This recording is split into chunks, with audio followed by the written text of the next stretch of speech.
Picture this. You are standing in a Cretaceous forest. The air is thick and warm, and the ground starts to shake. Stepping out of the tree line is a Tyrannosaurus rex, 13 meters of muscle and teeth, with its eyes locked right on you.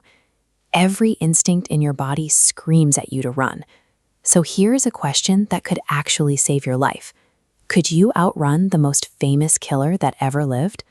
The honest answer is yes. If you turned and jogged away at a steady, consistent pace, the king of the dinosaurs probably could not catch you. And that brings us to a strange truth about the age of dinosaurs. If the ultimate apex hunter could not run you down, what unseen rules actually dictated speed and survival in the prehistoric world? We all grew up with a specific assumption about dinosaur speed.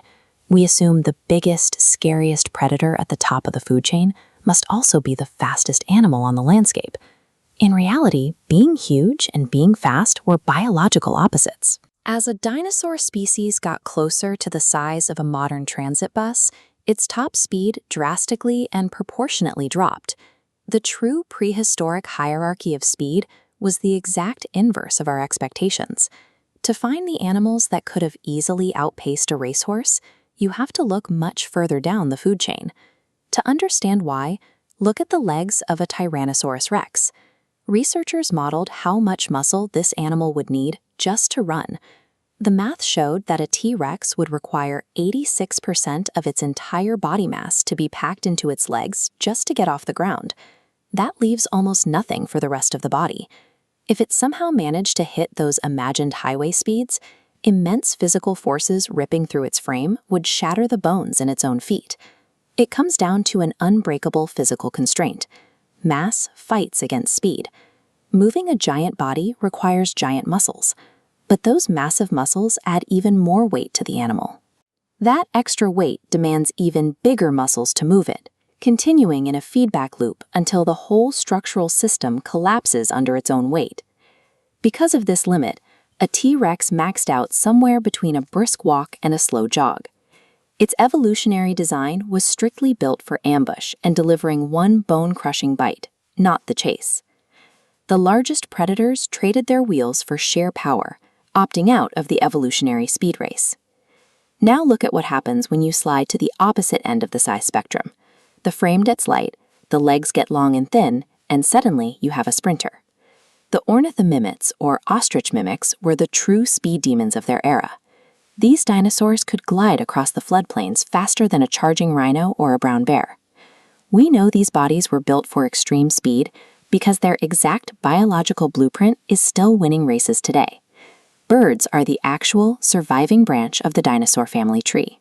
Look closely at the long lower legs and high foot posture of a modern ostrich. It works like a spring. When you watch this bird sprint, you are watching the same biomechanics the ornithomimids used 70 million years ago. But the absolute fastest contenders were even smaller. Drop down to a creature the size of a turkey, and you find Compsognathus. Weighing less than a house cat, its featherweight frame and exceptionally thin legs allowed it to reach near 65 kilometers per hour. In a foot race across a prehistoric landscape, being small was the greatest physiological advantage. We obviously cannot put a Compsognathus on a treadmill to verify those computer models.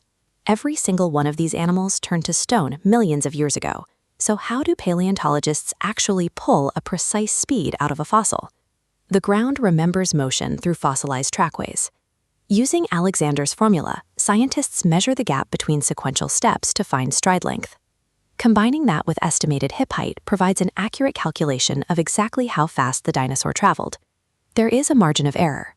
Soft ground can stretch and smear a footprint, making the stride look longer than it really was, which can artificially inflate the speed estimates. Yet even with those uncertainties, ancient mud acts as a permanent physical record of motion, setting the stage for undeniable proof of a sprinting dinosaur. And that brings us to a dramatic discovery announced in 2025 from the Ordos region of Inner Mongolia. Researchers documented the fastest-running theropod trackway ever found from the entire Cretaceous period. The physical evidence is completely clear in the rock. The impressions show deep toes and a lack of heel marks, the undeniable signature of an animal sprinting at full tilt on its toes. The gap between each step stretched to a massive 5.3 meters. When scientists ran the calculation, it revealed a speed of 45 kilometers per hour. The footprints did not belong to a giant. They were left by a lean, mid-sized predator perfectly embodying the rule. It was light enough to run, but big enough to be highly deadly.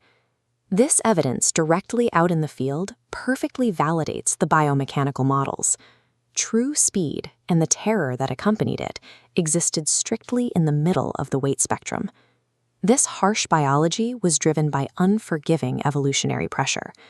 A predator runs to secure a meal, and if it fails, it simply stays hungry. A prey animal runs to secure its life. Out on the Cretaceous plains, a simple lost race meant absolute death for defenseless, unarmored plant eaters. So the prehistoric ranking settles into place. The heavy giants are stuck at the bottom. The mid-sized raptors occupy the deadly middle ground, and the tiny, highly vulnerable prey claim the crown at the top. If you ever find yourself back in that prehistoric forest, the monster you should fear is not the giant with the biggest roar. The thing you should truly dread is the lean shape on the horizon, the one built like a feathered greyhound, already accelerating. In nature, then and now, the fastest wins the chase. The dinosaurs spent 150 million years proving it, and they left their proof pressed into the rock for us to read.